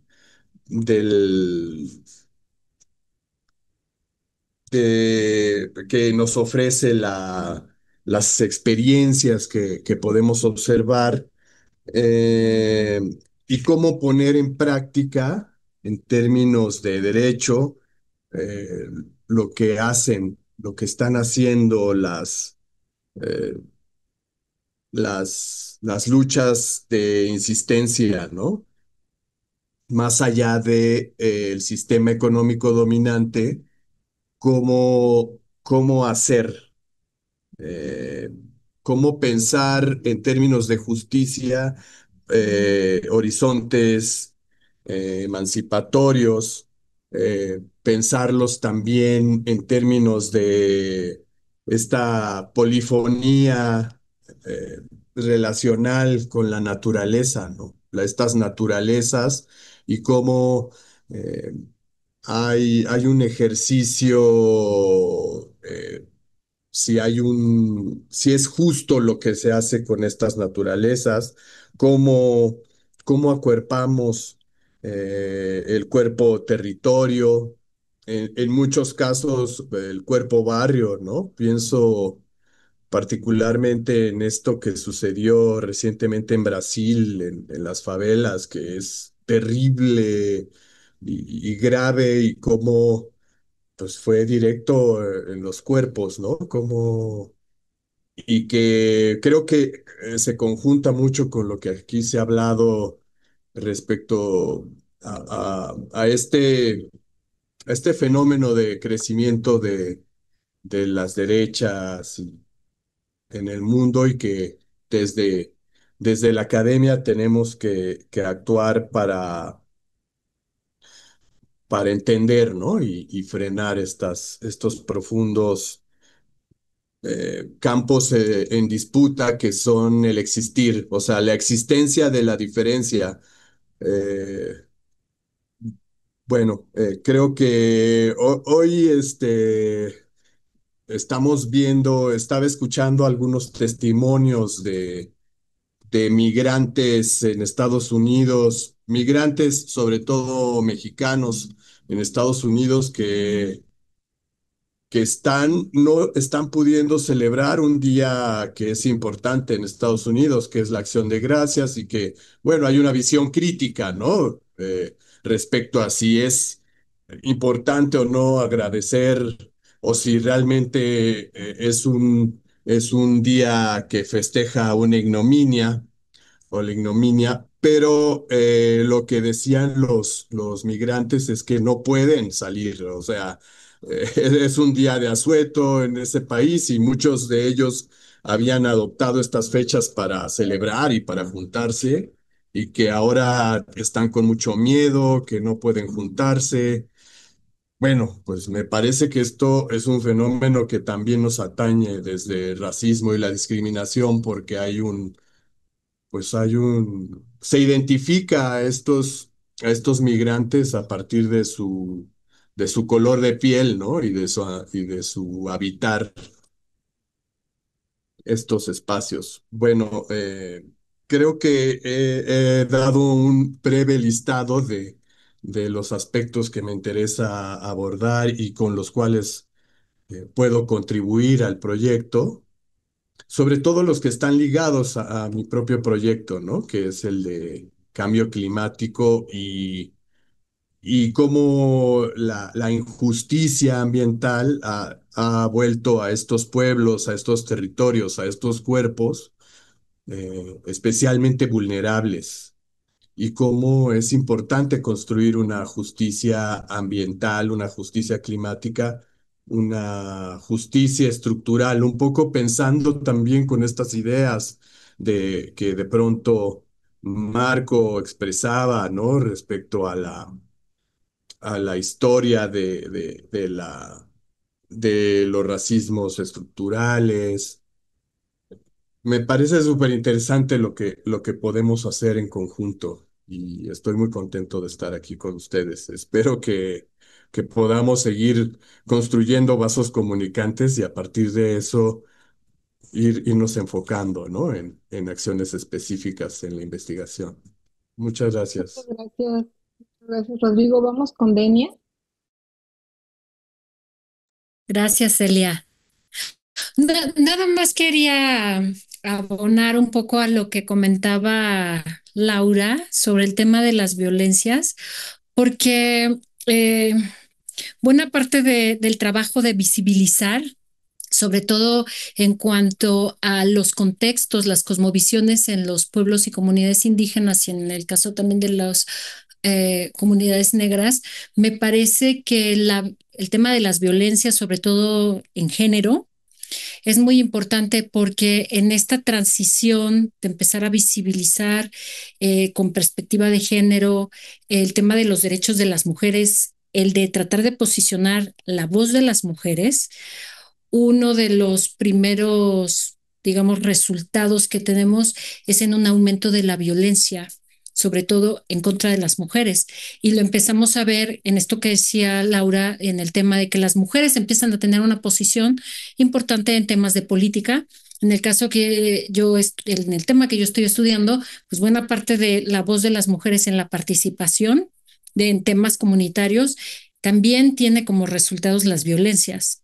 Se hace más evidente la violencia y ahí me parece que esta participación en el proyecto que me parece muy enriquecedora es que hay una multiplicidad de disciplinas de los investigadores que están trabajando y que sobre todo retoman distintos enfoques o perspectivas como son la de los historiadores, que pese a lo que muchas personas opinan, me parece que la historia es muy importante para poder entender los procesos y los contextos y por qué estamos hoy hasta acá y por qué hoy estamos trabajando estos temas y por qué estamos ante un desarrollo quizá no de manera igual o en el mismo camino entre las comunidades negras y las comunidades indígenas, distintos procesos históricos que han sucedido, de cómo han sucedido, y que es súper importante traerlos a colación y siempre tener presente todos esos contextos históricos, sociales, y ahí la participación de los sociólogos, de las estudiosas del género, de los juristas en este proyecto me parece que va a ser tan enriquecedor para poder llegar al objetivo y que creo que es un gran proyecto que te permitiste establecer, Elia. Muchas gracias por invitarme. No te quedaba de otra como. Gracias. Vamos a escuchar a Andresa a ver si está conectada. Hola, sí. Es que Dinos. está muy buena. Bueno, yo estaba pensando en la comunicación. Entonces, ¿escuchan? Sí, escuchamos. ¿Están escuchando? Sí, estamos. ¿O no? ¿Tú nos escuchas a nosotros? No, ya se nos fue. Tenemos algunas voces que no hemos escuchado. Ahí está otra vez Andresa. Ahora Tengo que vuelve a hablar. salir. Sí, tengo que salir Sí. de mi casa para hablar. Muy bien. Yo estaba Eso sí, no pasa nada. pensando porque, bueno, yo soy una persona de la comunicación, ¿no? Entonces yo estoy acostumbrada a hacer entrevistas y todo eso. Y una cosa que para mí es muy importante en este proyecto, que yo estaba pensando como una mujer negra, como una persona negra, es que en muchos momentos cuando estamos pensando en el racismo como un efecto estructural, como un efecto en las leyes de todo, eso también es parte de un proceso que es subjetivo. Entonces, empieza con nosotros de cómo el racismo es un efecto que es en nuestra respetabilidad, en la manera que estamos actuando en la vida. Y eso fue parte de cómo estaba haciendo mi investigación en México, porque mi investigación en México todo el tiempo estaba pensando en el racismo cotidiano, en cómo las personas que, bueno, yo estoy en Brasil, yo soy una mujer brasileña, pero cuando yo estaba en México, yo estaba hablando con otras mujeres afromexicanas y ellas tenían la misma experiencia que yo, como son cosas distintas, somos de países distintos, pero al mismo tiempo compartimos de la misma experiencia de dolor, algunos momentos de la misma experiencia de felicidad. Es como eso es parte de una experiencia que es subjetiva, pero que es algo que ultrapasa, que es más grande para nosotras porque conocemos la subjetividad de otra persona. Entonces es por eso que de mi parte yo estaba pensando en hacer como entrevistas algo más subjetivo para pensar cómo esos efectos del racismo en cada persona es un efecto que es estructural y que también es parte de la estructura y es parte de cómo podemos cómo cambiar esas cosas en las leyes y todo eso para mí es más importante porque, bueno, vengo de Brasil y también cuando estaba haciendo siempre pensaba eso, cómo es la cosa de la pertenencia porque yo soy de Salvador. Salvador es, bueno, es la ciudad con más personas negras afuera del continente africano acá en Brasil. Y yo soy de esta ciudad. Y acá tenemos como las cosas de la pertenencia negra, la pertenencia de las personas negras está en toda parte, está en todos los lugares. Entonces yo siempre pensaba en México cómo podemos como perceber, cómo podemos intentar encontrar, buscar la pertenencia negra para las personas afromexicanas. Y eso fue una cosa también en mi investigación que yo estaba con algunas dudas. Pero bueno, muchas gracias por la invitación. Creo que yo puedo compartir y yo quiero ser parte con estas aportaciones de pensar como el efecto objetivo para una cosa que es estructural. Entonces, bueno, no sé si así podemos hacer, pero es la manera que puedo pensar porque creo que es lo que más como mujer negra es una cosa que es muy importante para mí también. Gracias. Muy bien, gracias Andresa. Claro que sí, todo lo que se te ocurra, siempre y cuando lo hagas. Muy bien. Este, ¿alguien más quiere tomar la palabra Yo quiero o tomar la palabra. Mimi? Bueno, adelante. Es que hay algo que me está dando vuelta en A términos ver. de ausencia en todos los planteos, que es, voy a decir, algo no son dos cosas. Una es la ideología de la blanquitud, y que tiene que ver con esto que decía Andreasa, de la cuestión de cómo se domestican las subjetividades. Ujú. Y la otra, lo mismo, la ideología del mestizaje,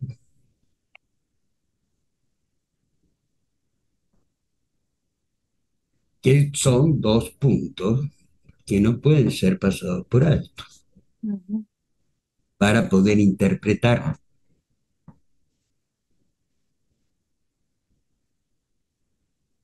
Era ese comentario solamente. Ya acabé de escribir. Bien, muchas gracias. Entonces, nos faltan Damián, David, Lila y Rafael. ¿Quién dice yo? Yo puedo participar de una vez. Adelante, David, y una vez. Bueno, y comentar que soy antropólogo social de primera formación y lo que me interesa aportar de manera más clara al proyecto de investigación, pues es identificar las condiciones del racismo estructural y cómo éstas obstaculizan el ejercicio pleno de los derechos de los pueblos y comunidades indígenas desde el análisis de algunas categorías que he ido problematizando, como son la emergencia jurídica colonial, la insurrección jurídica decolonial y el derecho insurgente. Todo esto vinculado con lo que usted comenta, que es engarzar la posibilidad del resultado de este proyecto con la experiencia jurídica de los pueblos y comunidades indígenas y en ese contexto con lo que se ha denominado pues la antropología jurídica militante, que permite profundizar el análisis de estas categorías e identificar cómo el racismo estructural permanece vigente en los instrumentos y ordenamientos normativos en el fondo, pero sobre todo en la relación que guarda el Estado con la gestión de la diversidad cultural, ¿no? Entonces, me interesa aportar desde la experiencia práctica de la antropología jurídica a identificar en casos concretos cómo es que esta estructura del racismo obstaculiza el ejercicio pleno de los derechos de los pueblos y comunidades indígenas y en ese sentido, pues abonar en la planificación de estrategias de incidencia que permitan fortalecer pues estos procesos de exigibilidad y justiciabilidad. Entonces, en ese sentido, pues estoy convencido que estoy en el lugar correcto y con la gente correcta y que es el espacio en donde se puede aportar de manera sustancial pues a esto que estamos comentando. Eso sería cuanto, doctor, y le agradezco pues por la invitación. Muchas gracias. Damián, tu relación con lo que nos planteó Rodrigo. Sí, bueno, también, ¿no? Como comentaba Rodrigo, es hablar un poco, ¿no? También del cómo es la identidad, ¿no? De las comunidades. Sobre todo también yo que llevo esta línea de investigación del patrimonio biocultural, que pues es un concepto, ¿no? Que justo, eh, pues desafía, ¿no? Bastante a cómo hemos entendido la conservación, del ambiente, ¿no? Porque pues va a evidenciar, ¿no? En estos momentos en que, o va a generar muchos conflictos, ¿no? Entre las mismas normas, ¿no? Por ejemplo, hay muchas especies, ¿no? Que pueden estar dentro de la NUM 59 que forman parte de lo que es el patrimonio biocultural de las comunidades, ¿no? Como también este tipo de parámetros que a veces, y la verdad son desactualizados, ¿no? Pueden estar afectando este derecho, ¿no? El derecho a la identidad, el derecho, pues, a conectar con tu propio entorno, ¿no? Yo creo que eso es lo que también ha generado este tipo de derecho que sea que sea, pues, implementado, ¿no? Lo que es el área ambiental, ¿no? Entonces, creo que es muy importante, ¿no? A partir de este concepto, ¿no? El ir integrando un poco la parte social, ¿no? Y sobre todo que salga de las comunidades, ¿no? Creo que es muy importante cada caso de cada comunidad, ¿no? Es muy distinto el cómo yo como comunidad indígena, ¿no? Vivo aquí, me relaciono con mi entorno, a cómo lo pueda vivir pues las comunidades indígenas, incluso del Amazonas, ¿no? Que son comunidades con otro contexto histórico que pues ha hecho, ¿no? Que tengamos estas similitudes, pero a la vez diferencias, ¿no? Que creo que es muy importante que evidenciemos y que abonemos, ¿no? A lo que es pues la construcción del derecho ambiental, ¿no? A mí me parece que es fundamental el escucharnos, compañeros y compañeras, ¿no? Aquí, que podemos ir justo, ¿no? Como que ir intercambiando esas perspectivas.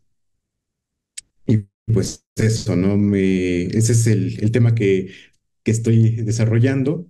Y pues también, ¿no? Como comentaba el doctor Nemesio, vamos a evidenciar, ¿no? Muchísimas contradicciones, ¿no? Yo mismo lo he vivido, ¿no? Al momento de formar parte de una comunidad, el asistir a las asambleas comunitarias, el ya ser parte de una autoridad no municipal, ¿no? Al momento que ya lo vives, te contradices mucho, ¿no? A ti mismo, ¿sabe? También, ¿no? Como la formación jurídica que tengo, pues sí, ¿no? Me generaba mucho conflicto, ¿no? Entonces, pues vivir todos esos procesos creo que, pues me ha ayudado, ¿no? A tener una visión muchísimo más, amplia, ¿no? Y creo que es importante el que pueda yo aportar, ¿no? Desde este espacio. Entonces, muchísimas gracias. Muchas gracias, Damián. Vamos a escuchar a Lila.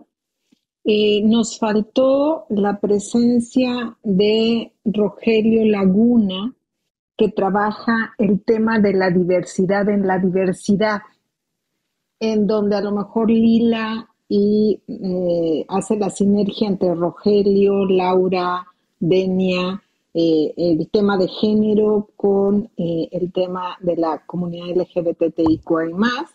Entonces, te damos la palabra a Lila y luego a Rafa.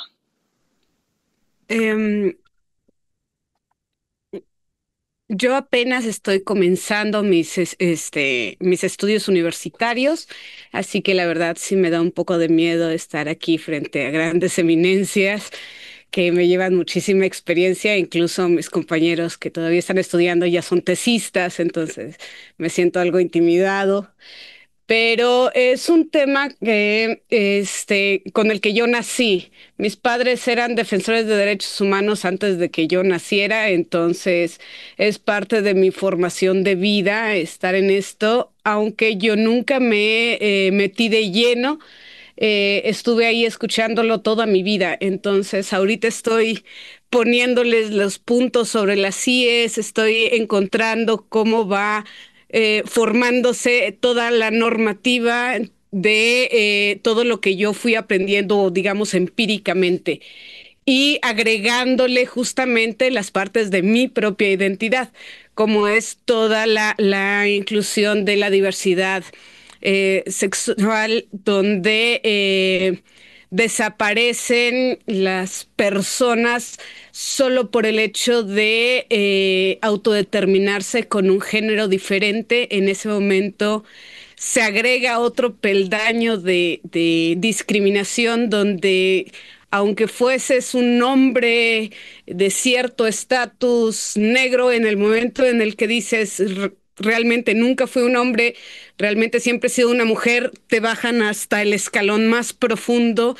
y recibes muchísimas más violencias que todos los demás, solo por un cambio de género que no debería representar en absoluto algo que te alterara en percepción, porque el género es una cuestión propia. Por ejemplo, yo me autoidentifico como un hombre, pero no voy a hacer ninguna transición en mi cuerpo porque no le quiero meter ni hormonas, ni tratamientos, ni nada de eso. Entonces, toda la vida voy a seguir viviendo con el cuerpo de una mujer, con todo lo que esto trae, incluyendo las violencias de género hacia las mujeres, pero si yo lo digo abiertamente y se me identifico como un hombre, inmediatamente recibo un tipo de violencia distinta al de las personas que solo son que son mujeres cis, por decirlo así. Y hay un montón de factores distintos como el privilegio cis, ¿no? Soy una persona trans, pero me veo como una persona cis porque no he cambiado, entonces me tratan como una persona cis, ¿no? Las violencias que recibe la mayor cantidad de personas que están en este espacio en el que no se ven, digamos, heteronormadas, que no parecen hombres o parecen mujeres, son las que reciben más violencias.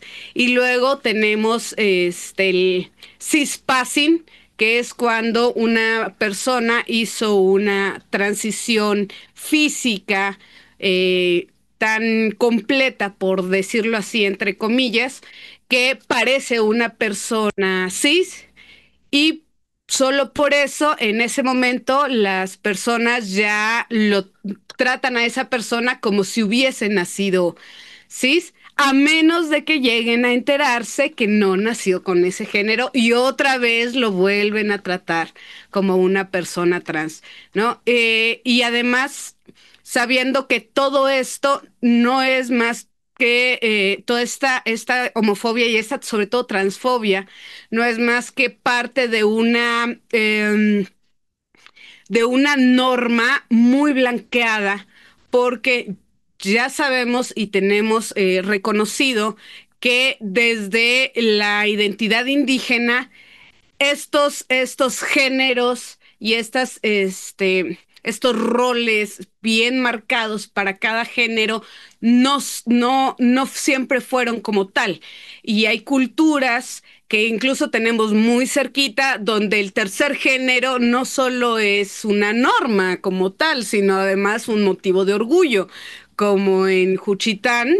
Las mushes son un motivo de celebración cuando en tu familia logras tener uno.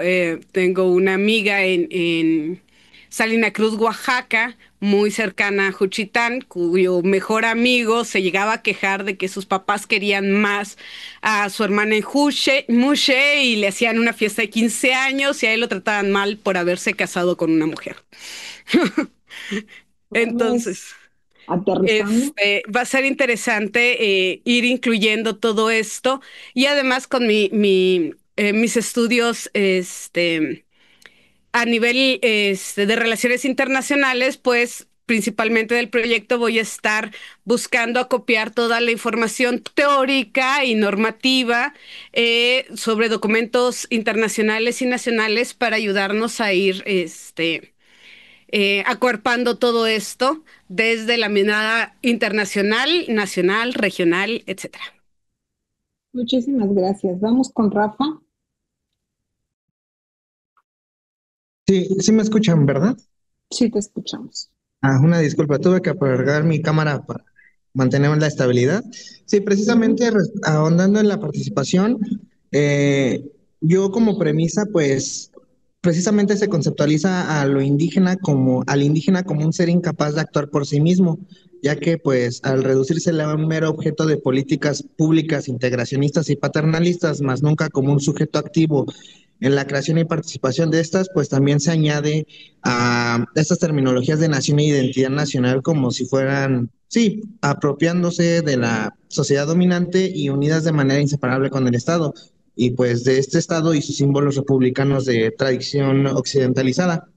Pues precisamente yo, yo dentro de los ejes temáticos que pretendo desarrollar es precisamente referenciar la imposición cultural y simbólica de este blanco mestizo sobre lo indígena que va acompañado por la explotación y marginación económica dentro de, digamos, contextos específicos de colonialismo interno y de la subordinación periférica en esta época de capitalismo tardío. Pues precisamente en las políticas multiculturales, sin embargo, no solamente no resuelven el problema del indígena, sino de que agravan y reducen las demandas indígenas a pura reivindicación cultural desprovista de la dimensión política, económica y jurídica. Esto asentado propiamente, pues actualmente en la reforma al artículo segundo constitucional del 30 de septiembre de 2024.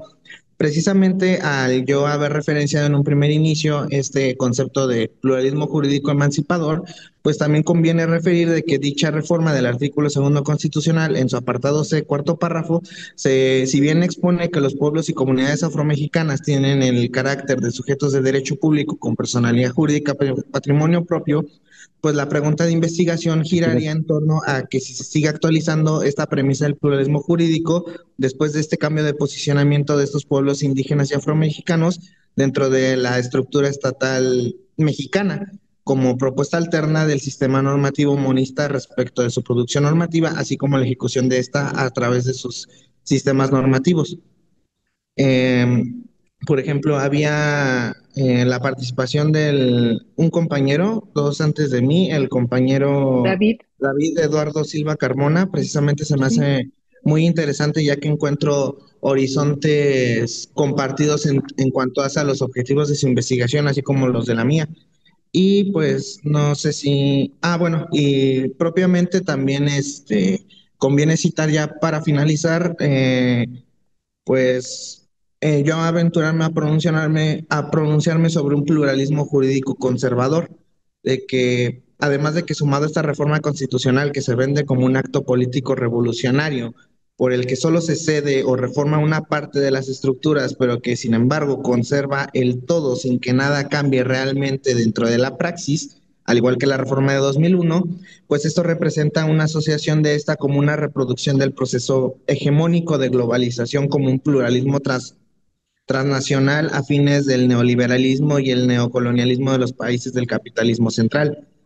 Dicha instrumentalización desde una visión estadocéntrica, pues precisamente contribuye a perpetuar la sólida organización y estructural de, digamos, lo que se ha llamado el Estado Constitucional de Derecho, con su multicultural protección limitada de derechos individuales y colectivos, claramente que con una tradición reduccionista y sustentada epistémicamente en el paradigma positivista y del orden discursivo monista del Estado.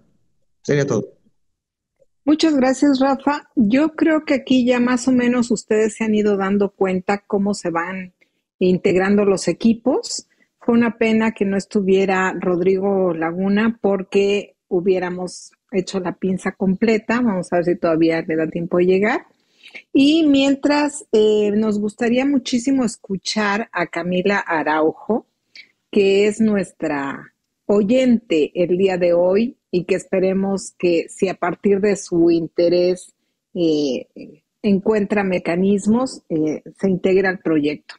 Platícanos, Camila, tu presentación, qué estás trabajando y qué piensas de todo lo que has escuchado como bastante objetiva en nuestra reunión. Por favor, adelante. Muchas gracias, professora Elia. Buenas tardes a todos, todas e todos. É um prazer estar aqui com vocês. Já peço perdão pelo meu portunhol. Estou aqui em Cidade de México há menos de um mês, Eu sou Camila, sou servidora na Universidade Federal de Santa Catarina. Minha orientadora é a professora Joana, sou maestra em Administração Pública e faço doutorado no Programa Interdisciplinar de Ciências Humanas da UFSC e estou aqui pelo Programa Abdias do Nascimento em uma instância para a UNAM. Meus estudos são sobre ações afirmativas e políticas públicas para a igualdade racial. Foi muito bom ouvir todos vocês e penso que temos que ter em vista a questão da mestiçagem. É um tema que para mim é muito caro e penso que é uma ferramenta da colonização que perpetua a invisibilização e o racismo, principalmente quando eu penso no estudo comparativo entre Brasil e México. Então, acho que aí há uma pista, se pensarmos na cartografia do racismo, para perseguir. Muchas gracias. Muchas gracias, Camila. Yo creo que ha sido muy rico este intercambio. Nos puede dar ya algunas ideas de cómo se van a ir conformando los equipos de trabajo o de discusión de algunos temas relevantes o transversales, y se va a quedar como de tarea para que más o menos vayamos aterrizando esto. Todavía no nos informan exactamente cuál va a ser el monto de presupuesto que va a tener el proyecto. Ustedes saben que la mayoría de el presupuesto se enfocó hacia computadoras, impresoras y herramientas, porque tenemos necesidad de esos insumos, pero también hay algunos aspectos para hacer trabajos de campo o algunas cuestiones que tengan que ver con la posibilidad de asistir a congresos o algún otro evento académico. Entonces, más o menos vamos a ir dejándonos de tarea esta posibilidad. Yo te pediría, Lila, que te incluyeras o te agregaras a las ideas de género, y esperemos que cuando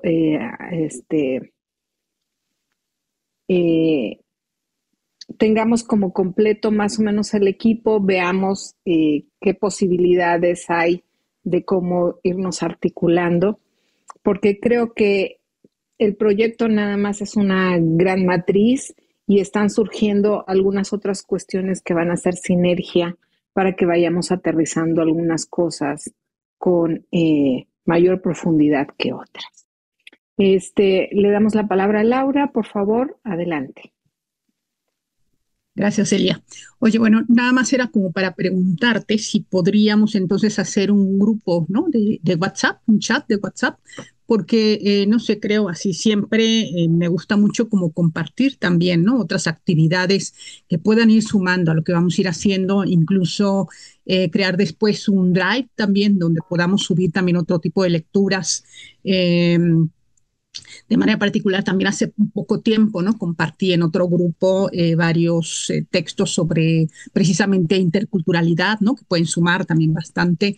Y bueno, como ir creando eso, ¿no? Así todo un intercambio de todo esto que son nuestros saberes, nuestras experiencias, los aprendizajes, todo esto, ¿no? Que además me gusta muchísimo, como siempre lo digo, escuchar a la gente joven, ¿no? A las nuevas generaciones y todo lo que aportan y todo lo que cuestionan, sobre todo en temas de género, ¿no? Que para mí siempre dar clases es precisamente eso, ¿no? Escucharles a las nuevas generaciones y hacer estos intercambios, ¿no? Porque es súper importante los temas que aquí vamos a abordar, y que, bueno, también, o sea, de pronto sí veo, así como antropóloga, pero además también como antropóloga física, ¿no? El tema de racismo es un tema que ha sido también siempre muy debatido, ¿no? En esta área. Entonces, bueno, creo que vamos a hacer un trabajo súper interesante, y luego además el poder pensar, ¿no? En esto que yo platicaba hace poco contigo, y ir generando algunas actividades para el grupo, como un taller, ¿no? Por ejemplo, ¿no? Que hace unos días participé en un taller que me pareció maravilloso además, y que permite de pronto también como soltar la imaginación, la creatividad, ¿no? En temas de investigación, y que no queden nada más en esto que yo te decía, ¿no? En la rigidez que a veces tiene la academia, sino permitirnos sentir, ¿no? Y expresar desde las emociones también aquello que nos lleva a estar en estos temas, y lo que ya lo dijeron también, ¿no? Durante las presentaciones, aquellas cosas que de pronto nos confrontan, ¿no? Y entonces, bueno, creo que tenemos muchas posibilidades, ¿no? Para desarrollar aquí muchas actividades, compartir muchas experiencias, y entonces, bueno, por eso me parece importante, ¿no? Si podemos crear un chat y ahí, bueno, ir subiendo, ¿no? Actividades que son relacionadas con el tema que vamos a abordar, incluso de pronto compartirnos ahí mismo algún texto, aún y cuando también creemos, ¿no? Un drive para tenerlo ahí alojado, ¿no? Entonces, bueno, pues nada más, y gracias. Muchas gracias, Laura. Lo del chat, estoy de acuerdo, nada más que quiero que cada quien me diga, porque sé que invadimos privacidad cada vez que se crea un chat y tenemos a veces miles. Y lo del Drive sí está creado. Ahí les mandé la liga cuando mandamos el proyecto para que todos puedan ingresar. Y la idea es que vayamos juntando ahí la información y ustedes puedan consultarla. Entonces vamos a hacer las dos cosas. Te agradezco muchísimo. Entonces vamos a ir cerrando este seminario, esta sesión.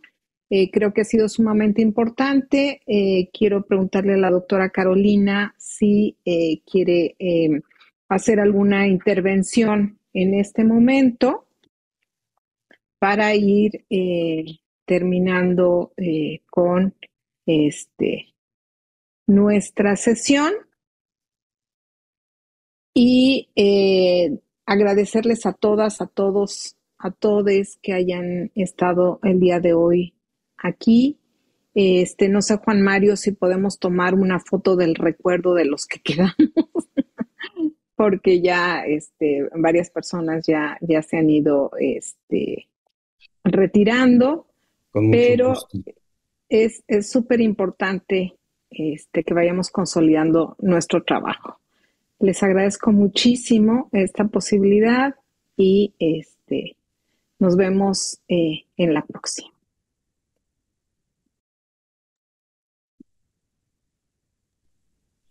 Muchas gracias, Elia. Hasta pronto, colegas. Todavía no se vayan, por Muchísimas favor. Estamos gracias. tomando la foto. Espérense. Entonces. Rafael, tengo una bonita vista de tu escritorio, creo.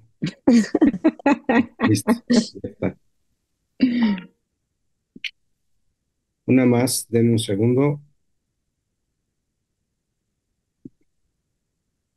Pero se vale sonreír, se vale decir mezcal o algo. o qué sé yo. Listo, gracias.